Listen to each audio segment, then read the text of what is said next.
শুরুতে জানিয়ে দেব রকেট হামলায় নিহত 10 হিজবুল্লাহ দিকে অভিযোগের তীর ইসরায়েলের। জানিয়ে দেব এবার গাজা ইস্যুতে সুরবদল, চুপ থাকবেন না কমলা হ্যারিস, ইসরায়েলকে কঠোর হুঁশিয়ারি। এছাড়া রয়েছে শান্তি আলোচনা নিয়ে ইউক্রেন দ্বিমুখী বক্তব্য দিচ্ছে, অভিযোগ রুশ পররাষ্ট্রমন্ত্রীর, আসছে না সমাধান। সর্বশেষ জানিয়ে দেব আসছে তৃতীয় বিশ্বযুদ্ধ, আশঙ্কায় ট্রাম্প, ভয়ে কাঁপছে পশ্চিমা বিশ্ব। এতক্ষণ শুনছিলেন গুরুত্বপূর্ণ সংবাদ শিরোনাম, এখন জানিয়ে দিব বিস্তারিত। রকেট হামলায় নিহত 10 হিজবুল্লাহ দিকে অভিযোগের তীর ইসরায়েলের। ইসরায়েল নিয়ন্ত্রিত গোলান মালভূমির মাজদাল শামস এলাকায় শনিবার সন্ধ্যায় সরাসরি রকেট হামলায় 10 জন নিহত হয়েছেন।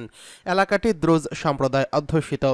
খবরে বলা হয়েছে নিহতদের মধ্যে শিশু ও কিশোরের বেশি রয়েছেন। তাদের বয়স 10 থেকে 20 বছরের মধ্যে। এই হামলায় অন্তত 19 জন আহত হয়েছেন, যাদের মধ্যে 6 জন গুরুতর, 3 জন মাঝারি এবং 10 জন হালকাভাবে আহত হয়েছেন।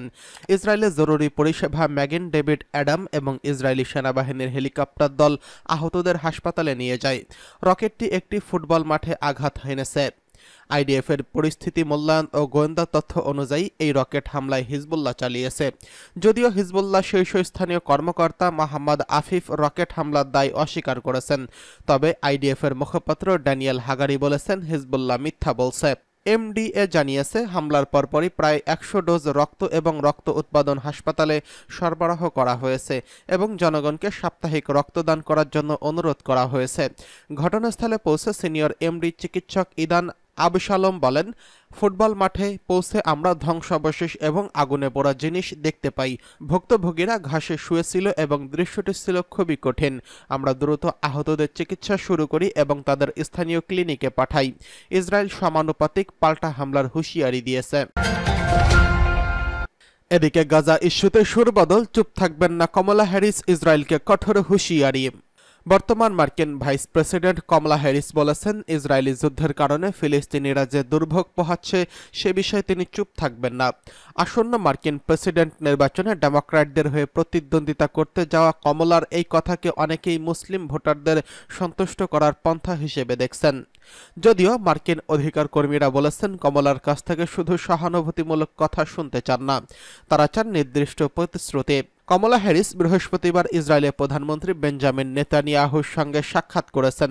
এরপর তিনি টেলিভিশন ভাষণে বলেছেন, আমি প্রধানমন্ত্রীর কাছে গাজায় অনেক নিরপরাধ বেসামরিক লোকের মৃত্যুসহ মানবিক দুর্ভোগের মাত্রা নিয়ে গুরুতর উদ্বেগ প্রকাশ করেছি। এই যুদ্ধকে তিনি বিপর্যয়কর বলেও আখ্যা দিয়েছেন। কমলা আরও বলেন, মৃত শিশু এবং মরিয়া ক্ষুধার্ত মানুষের সুরক্ষার জন্য পালিয়ে যাওয়া চিত্র আমরা মেনে নিতে পারি না।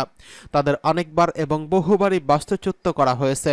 আমরা এই ট্র্যাজেডিগুলোর মুখোমুখি হতে পারি না। আমরা নিজেদের কষ্টের কাছে অসাড় হতে দিতে পারি না। আমি চুপ থাকব না। তবে একই মুখে ইসরায়েলের জন্য অব্যাহত সমর্থনের প্রতিশ্রুতিও দিয়েছেন কমলা হ্যারিস।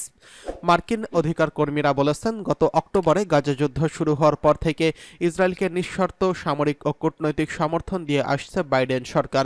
এই কারণে অনেক ভোটার ডেমোক্র্যাটিক পার্টির প্রতি আস্থা হারিয়ে ফেলেছেন। তাই যুক্তরাষ্ট্রে ইসরায়েলের নীতিতে অর্থপূর্ণ পরিবর্তন না করে শুধু শুধু মুখে ফিলিস্তিনিদের প্রতি সহানুভূতি দেখালে কমলা হ্যারিস ভোটার টানতে পারবেন না। শিকাগো বিশ্ববিদ্যালয় সমাজবিজ্ঞানী ইমাম আব্দুল হাদি বলেছেন, গাজায় শিশুদের হত্যা বন্ধ করার প্রকৃত প্রতিশ্রুতি ছাড়া তাদের প্রতি সহানুভূতি নিয়ে আমরা খুব একটা উদ্বেলিত না। ফিলিস্তিনিদের বিরুদ্ধে সংঘটিত নৃশংসতার দায় যুক্তরাষ্ট্রকে বহন করতে হবে। তিনি বলেন, মাথায় গুলি করেছেন এমন কারোর প্রতি সহানুভূতিশীল হওয়ার বিষয়টি ঠিক প্রশংসনীয় নয়। আমাদের এসব মানুষের সহানুভূতির প্রয়োজন নেই। তাদের অস্ত্র ও অর্থ সরবরাহ বন্ধ করতে হবে, যেগুলো সক্রিয়ভাবে মানুষ হত্যা করেছে। এদিকে শান্তি আলোচনায় ইউক্রেনের দ্বিমুখী বক্তব্য দিচ্ছে, অভিযোগ রুশ পররাষ্ট্রমন্ত্রীর। রাশিয়ার পররাষ্ট্রমন্ত্রী সের্গেই লাভরভ বলেছেন, তিনি অভিযোগ করেছেন ইউক্রেন শান্তি আলোচনা নিয়ে পরস্পর বিরোধী বক্তব্য দিচ্ছেন। শনিবার লাওসের রাজধানী ভিয়েতনামে এক সংবাদ সম্মেলনে তিনি এই অভিযোগ করেছেন। তিনি জানান, এসব কথায় কান দিতে চান না তিনি। সম্প্রতি ইউক্রেনের পররাষ্ট্রমন্ত্রী দিমিত্রি কুলেবা চীন সফর করেন। চীনের এই সফর শেষে প্রেসিডেন্ট ভ্লাদিমির জেলেনস্কি ঘোষণা করেন, বেইজিং ইউক্রেনের মূল ভূখণ্ডের অখণ্ডতাকে সমর্থন করে স্পষ্ট ইঙ্গিত দিয়েছে। ভিয়েন্তিয়ানের দক্ষিণ পূর্ব এশিয়ার দেশগুলোর জোটের আসিয়ান সম্মেলনের পার্শ্ব বৈঠকে ল্যাভরভকে জেলেনস্কি ও কুলেবার বক্তব্য নিয়ে প্রশ্ন করা হয়। ল্যাভরভ সরাসরি এই মন্তব্যগুলো খারিজ করেন এবং কুলেবার বক্তব্য সম্পর্কে বলেন, তার এই ধরনের কথা নতুন নয়। মাঝে মধ্যে তিনি সম্পূর্ণ উল্টো কথাও বলে থাকেন। গতকাল ইউক্রেনের টিএসএন চ্যানেলকে দেওয়া এক সাক্ষাৎকারে কুলেবা বলেন, ইউক্রেনকে শান্তি আলোচনা করতে বাধ্য করা যাবে না এবং চীন ইউক্রেনের ভূখণ্ডের অখণ্ডতাকে সমর্থন করে।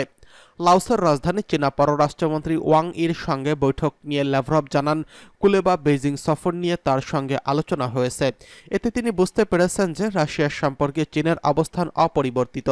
ল্যাভরভ বলেন, যে কোনো শান্তি আলোচনা এমনও হতে হবে যা সব পক্ষের কাছে গ্রহণযোগ্য হবে।